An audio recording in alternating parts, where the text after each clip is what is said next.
Сәлем достар, бүгін біз армян тәттісі гата печеньясын жасаймыз. Өте дәмді, ішінде көп жаңғағы бар, грек жаңғағымен жасалатын өте дәмді печенье. Менің арнама тіркеліп, қоңырауша белгісін басып қойыңыздар.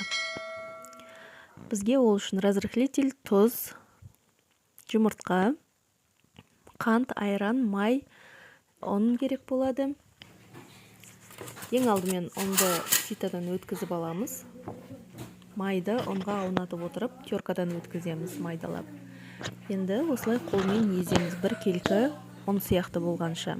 Ортасын ашып, қант қосып, тұз бен разрыхлитель қосамыз, жұмыртқа қосамыз. Айранымызды қосып, қолмен араластырып аламыз.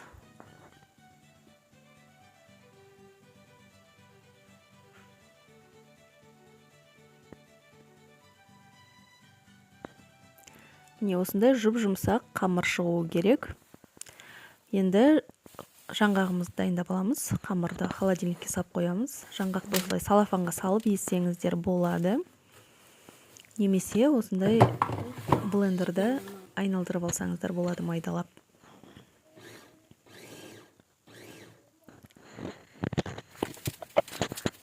Міне жаңғағымыз осындай болуы керек. Қаласаңыздар өте майда қылуға болады.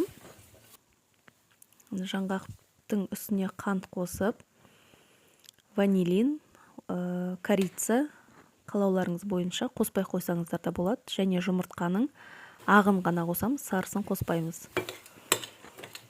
Соң қасықпен араластырамыз, бір келкі масса қылып. Енді қамырымызды екіге бөлеміз. Ұн сеуіп отырып, осылай күлшелеп аламыз. Біреусін салафанға салып, холодильникке жібереміз. Осылай жұқа қамыр жаю керек. Бір бөлігін жаңғақтың қамырға салып, осындай рулет қылып ораймыз. Жаңағы қалған жұмыртқаның сарысын жағып, бетіне вилкамен өрнек жасаймыз осылай. Енді пышақпен кесеміз. Ирек пышақ болса өте әдемі болады. Жай пышақпен кессеңіздер де болады. Енді формамызға жайғастырамыз. Пергамент қағазын немесе астын майлап духовкада пісіреміз. Міне печеньямыз дайын.